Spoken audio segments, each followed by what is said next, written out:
আসলে ইসলাম অর্থ শান্তি না, ইসলামের ফলাফল হলো,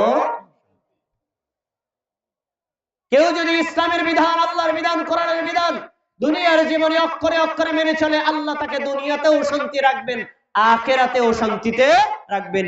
ইসলাম অর্থ শান্তি না, ইসলামের ফলাফল হলো শান্তি। অর্থটা গেল। এবার ইসলাম কাকে বলে? ইসলাম কাকে বলে আমরা অনেকে জানি, ইসলাম অর্থ অধিকাংশ জানি না। এবার আসুন পিছনে আবার যে হাদিসটা বলছিলাম, জিবরাইল আলাইহিস সালাম আমাদের নবীকে সেই ঈমান সম্পর্কে প্রশ্ন করছিল, মনে আছে না ভুলে গেছেন? এবার জিবরাইল আলাইহিস সালাম আবার তাকে জিজ্ঞেস করছেন, আখবিরনি আনিল ইসলাম, হে মুহাম্মদ সাল্লাল্লাহু আলাইহি ওয়াসাল্লাম, আপনি আমাকে বলেন তো ইসলাম কাকে বলে? আপনি তো ইসলামের দাওয়াত দেন, মানুষকে ইসলামের কথা বুঝান, কিন্তু ইসলাম যদি আপনারই জানা না থাকে মানুষকে জানাবেন কি? আপনি বলেন ইসলাম কাকে বলে।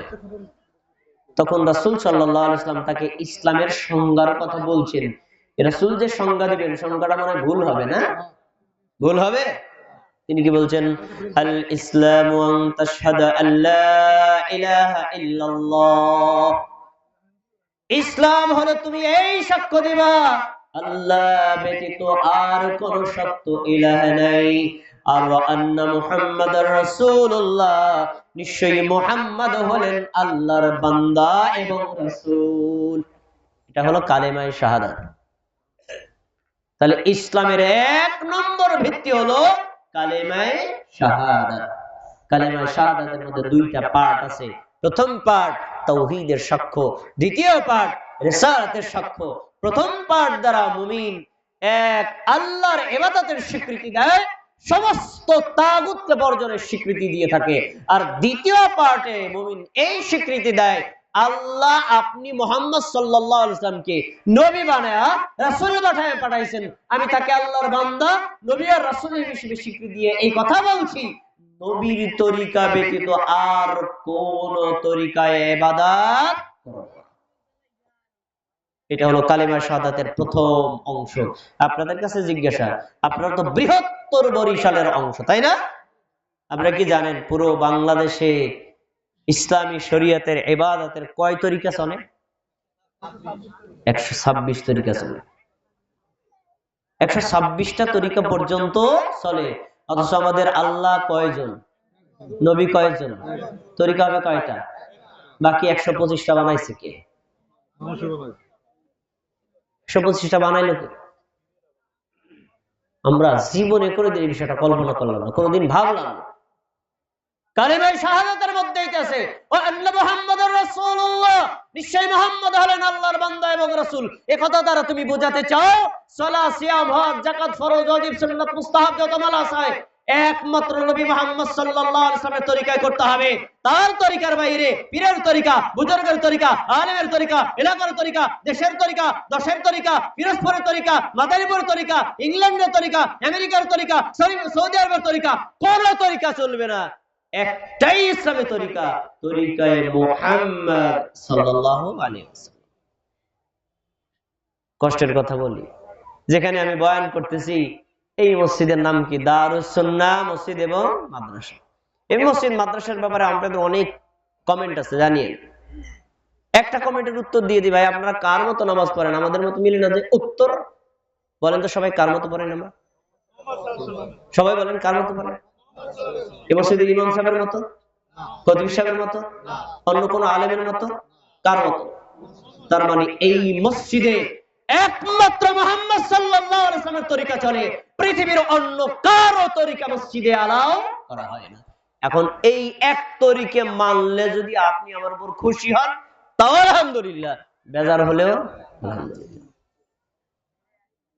আমরা এক নবী মুহাম্মদ সাল্লাল্লাহু আলাইহি ওয়াসাল্লামের তরিকা ব্যতীত অন্য কোন তরিকায় আমল। আমি কিসের পরিচয় দিচ্ছি মনে আসেনি? ইসলামের পরিচয়। কিসের পরিচয়? ইসলামের পরিচয়। আচ্ছা, তাহলে প্রথম ইসলামের প্রথম খুঁটির নাম, প্রথম ভিত্তির নাম হলো কালেমায়ে শাহাদাত। আপনারা কি কালেমায়ে শাহাদাতে বিশ্বাস করেন? তার মানে এক নম্বর খুঁটি আপনি বিশ্বাস করলেন, এটা হলো মাঝখানের খুঁটি। এবার আর আতুকিমাস সালাতাল মাকতুবা, তুমি 5 ওয়াক্ত ফরজ সালাত আদায় করবা, 2 নম্বর খুঁটি। আর তোমার সম্পদে যে ফরজ যাকাত হয়েছে যাকাতটাকে আদায় করবা। 3 নম্বর খুঁটি, রমাদান, 12 মাসের মধ্যে একটা মাস আছে রোজা রাখা ফরজ, ওই রমজান মাসে রোজাটা তুমি রাখবা। 4 নম্বর খুঁটি, তুমি যদি বাইতুল্লাহ পৌঁছাতে পারো তাহলে সেখানে গিয়ে তুমি হজ আদায় করবা। কয়টা গেছে গনেন? কালিমায়ে শাহাদাত 1 নম্বর খুঁটি, সালাত আদায় করা, বলেন কয় নম্বর খুঁটি? যাকাত আদায় করা কয় নম্বর খুঁটি? সিয়াম পালন করা কয় নম্বর খুঁটি? হজ আদায় করা কয় নম্বর খুঁটি? মোট কয়টা হইল? 5টা। এবারে বুঝায় বলি, আমরা এই যে এখানে বসে আছি, উপরে সামিয়ানা টানো আছে, চতুর্দিকে কিছু গাছপালা ডালের উপর খুঁটির উপর এগুলো বাঁধা আছে, তাই না? খাম খুঁটি সব খুলে ফেলেন, সামিয়ানা থাকবে? তাহলে উপরের উপরের যে অবকাঠামো এটাকে টিকিয়ে রাখে হলো পিলার বা খাম। ইংলিশে পিলার, বাংলায় খাম বা খুঁটি, আরবিতে ওটাকেই বলা হয় রুকন। ইসলামের 5টি খুঁটি, 5টা রুকন। প্রথম হলো সর্বোচ্চ খুঁটি কালেমায়ে শাহাদাতের স্বীকৃতি দেওয়া, তারপরে সালাত, এরপরে যাকাত, এরপরে সিয়াম, এরপরে হলো হজ। 5টা খুঁটি যখন আপনি গাড়লেন আপনার খুঁটি হয়েছে। এখন সাদ লাগবে না? সাদের নাম কি বলতে পারবেন কেউ? ইসলামের সাদের নাম কি কেউ বলতে পারবেন? না। কে বলছেন? কে বলছেন উত্তর সঠিক? কে বলছেন? আপনি বলছেন উত্তর সঠিক। 5টা খুঁটি দিয়ে ইসলাম কমপ্লিট হলো। এবার উপরে যখন আপনি ছাদ দিবেন তখন আপনি ঘরে বসবাস করতে পারবেন, মানে ইসলাম কমপ্লিট হলো। উপরের ছাদের নাম হলো জিহাদ। কি বলছি? এর নাম হলো ইসলাম। আমি কি আপনাদেরকে বুঝাইতে পারছি ইসলাম কাকে বলে? এখন এই 5টার কোনো একটাকে বাদ দিয়ে কি ইসলাম পালন করা সম্ভব? সম্ভব করতে পারবেন? কখনোই না। এজন্য 5টি কালেমা তৈয়্যিবার কালেমা শাহাদাতের স্বীকৃতি না দিয়ে কেউ মুসলমান হতে পারে না। সালাত আদায় না করে কেউ মুসলমান হতে পারে না। আর যদি সম্পদে যাকাত হয়, যাকাত না দিয়ে সে মুসলিমের বিষয়টি টিকে থাকতে পারবে না। যদি তার উপর হজ ফরজ হয়, হজ যদি নিয়মিত আদায়, সে ফরজটা আদায় না করে মুসলিম হিসেবে থাকতে পারবে না। রমজান মাসে রোজার ব্যাপারে যদি সুস্থ সবল থাকে তারপরে সে আদায় না করে, মুসলিম হিসেবে সে পরিপূর্ণ মুসলিম হতে। সব শেষ। ইসলাম গ্রহণ করলে ফলাফল কি, লাভ কি, উপকার কি? অনেক কথা ছিল বলার, সংক্ষেপ করে দিছি।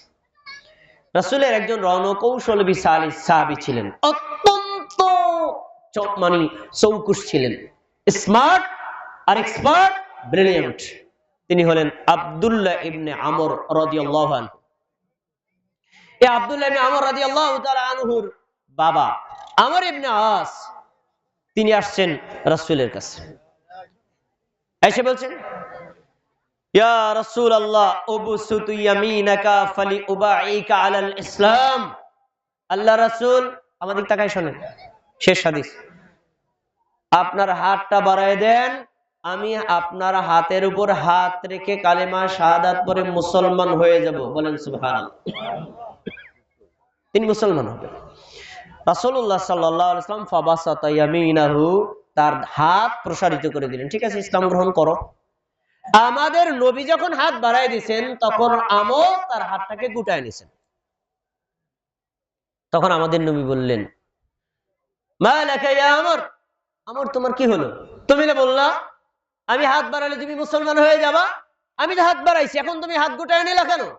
তখন তিনি বলছেন, আরাদতু আন আশতারিতা, আল্লাহ রাসূল, আমি একটা শর্ত করতে চাই, আমি একটা শর্ত করতে চাই, এজন্য আমি হাতটা গুটায় নিছি। আমার শর্ত যদি আপনি মানেন তাহলে আমি ইসলাম গ্রহণ করব, তাহলে করব। এখন তিনি বলছেন, বিমা আযা তাশতারিত, তুমি কি শর্ত করতে চাও বলো তো? সবাই শোনেন, আমাদের এলাকায় এখানে কোনো হিন্দু আছে? হিন্দু আছে? অমুসলিমরা শুনতে পারেন, চমৎকার, সারা পৃথিবীর অমুসলিমদের জন্য সুসংবাদ, মুসলিমদের জন্য সুসংবাদ।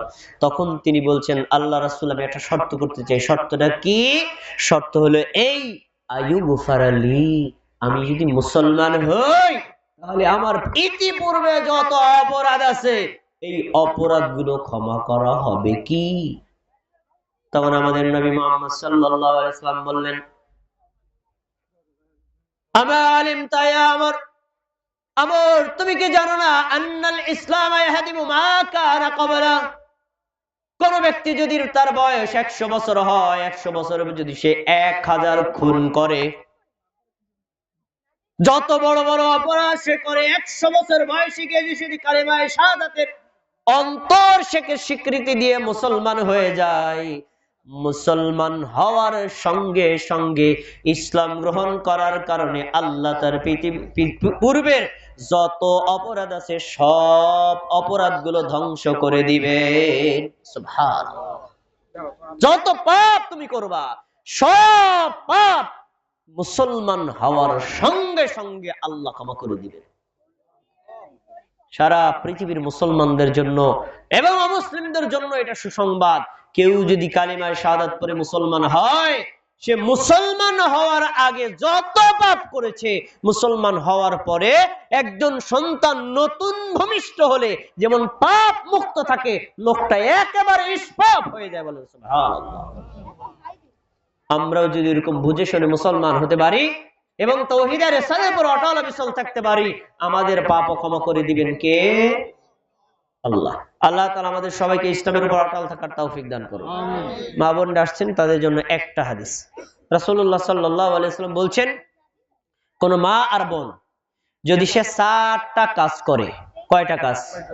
4 দফা কর্মসূচি, 4টা কাজ করে, আল্লাহ তাআলা কিয়ামতের দিন ওই মা, ওই বোনকে, ওই যুবক, ওই যুবতীকে আল্লাহ তাআলা অফার দিবেন, তোমার জন্য জান্নাতের 8টা দরজা খুলে দিলাম, তোমার যেই দরজা দিয়ে মনে চায় জান্নাতে প্রবেশ করো। সুবহানাল্লাহ বলবেন না? সুবহানাল্লাহ। কয় কাজ? কয় কাজ? 4 কাজ। 1 নম্বর, ইযা সাল্লাতিল মারআতু খামসাহা, কোন মুমিন মুসলিম নারী, কোন যুবতী যদি 5 ওয়াক্ত সালাত আদায় করে, সামাত শাহরাহা, রমজান মাসের রোজা রাখে, রমজান মাসের রোজা নফল না ফরজ, রমজান মাসের রোজা রাখে, ওয়া হাসানাত ফারজাহা, নিজের লজ্জাস্থানের হেফাজত করে, মানে স্বামী ব্যতীত অন্য কাউকে লজ্জাস্থান ব্যবহার করতে দেয় না, জিনায় লিপ্ত হয় না, জিনা থেকে সর্বোচ্চ বিরত থাকে, পর্দার মধ্যে বসবাস করে। আর 4 নম্বর হলো আতাআত বালাহা, স্বামীর কথা মেনে চলে, স্বামীর আনুগত্য করে। এই 4 কাজ যদি কেউ ঠিক মতো করে, এই মুমিন নারী, এই মুসলিম নারীকে আল্লাহ কিয়ামতের দিন বলবেন, উদখুলিল জান্নাতিল আবওয়াবিস সাবআতি শাআত, হে আল্লাহর বান্দি, তোমার জন্য জান্নাতের 8টা দরজা খুলে দেওয়া হলো, যেই দরজা দিয়া মনে চায় তুমি আল্লাহর জান্নাতে প্রবেশ করতে পারো। সুবহানাল্লাহ। কয় কাজ? মা বোনেরা কথা না বলে একটু মনোযোগ দিয়ে শোনেন। এই 4টা কাজ, একটু ফাঁকে একটু কথা বলে নি। আপনারা বলেন তো, জান্নাতে যাওয়া নারীদের জন্য সহজ না পুরুষের জন্য সহজ? আর জান্নাতের যাওয়া পুরুষের জন্য কঠিন, নারীর জন্য বেশি সহজ। কিন্তু জান্নাতে নারী বেশি না পুরুষ বেশি? জাহান্নামে নারী বেশি না পুরুষ বেশি? উল্টা, একদম বাস্তব উল্টা। আল্লাহর নবী সাল্লাল্লাহু আলাইহি ওয়াসাল্লাম বলেন, পুরুষরা টাকনুর উপর পোশাক পরবে আর নারীরা টাকনু ঢেকে পরবে। বাজারে গেলে কি দেখেন? উল্টা। পুরুষরা প্যান্ট পরছে একদম পুরো মাটির সাথে মিলায়া, আর অনেকে ডিভাইডেড পায়জামা পরে উপর উঠে, মানে উল্টাই দিচ্ছে। শয়তান এমন ধরছে আমাদেরকে, পাগল বানায় লাইছে। ঘটনা এরকম, জান্নাতে নারীদের যাওয়া সবচেয়ে সহজ, কিন্তু আমাদের নবী বলেছেন, আমি জাহান্নামে নারীদেরকে দেখেছি বেশি। আমার মা, আমার বোন, ইসলাম আপনাদেরকে মাত্র 4টা কাজ দিয়েছে। 4 কাজ করলে আপনি জান্নাতের ওয়ারেন্টি গ্যারান্টি পাবেন। 1, 5 ওয়াক্ত সালাত আদায় করবেন। 2, রমজান মাসে রোজা রাখবেন। 3, আপনার লজ্জাস্থানের হেফাজত করবেন। 4, আপনি অবশ্যই স্বামীর আনুগত্য করবেন। 4 কাজ করলে আল্লাহ আপনাকে জান্নাতে প্রবেশ করার সুযোগ দিবেন। কোন একটা হাদিসে পুরুষের জন্য এত সহজে পাবেন না। 4 কাজ করলো, 10 কাজ করলেও জান্নাতে যাবে, তার পুরুষের কোনো হাদিস নাই। এখন এই 4টা কাজ কি শুধু নারীদের জন্য? এর মধ্যে পুরুষের কাজ আছে না নাই? সালাত কি শুধু নারীরা পড়বে? না, নারী পুরুষ সবাই। দ্বিতীয় কাজ, রমজান মাসে রোজা রাখি শুধু নারীরা করবে? নারী পুরুষ সবাই। এরপর লজ্জাস্থানের হেফাজত শুধু নারীরা করবে? পুরুষের? পুরুষের জন্য ফরজ। আর 4র্থ নম্বর কাজটা, এটা নারীদের জন্য আলাদা, সে স্বামীর আনুগত্য করবে। পুরুষের জন্য একটা সম্পূরক কাজ আছে। পরিবারে কোনো গুরুত্বপূর্ণ সিদ্ধান্ত নিলে একচেটিয়া স্বৈরাচারী ভাবে সিদ্ধান্ত না নিয়া স্ত্রীকে জানাইয়া পরামর্শ করে সিদ্ধান্ত নেবে, তাহলে এই পরিবারে আল্লাহ বরকত দিয়ে দিবেন। এতক্ষণ পর্যন্ত ঈমান আর ইসলাম সম্পর্কে কোরআন এবং সুন্নাহর আলোকে যত কথাগুলো শুনেছি, আল্লাহ তাআলা আমাদের এবং আমাদের মা বোনদের প্রত্যেকটা কথা হৃদয়ে ধারণ করে আমল করার তৌফিক দান করুন, আমিন। আমাদের এই আজকের জলসা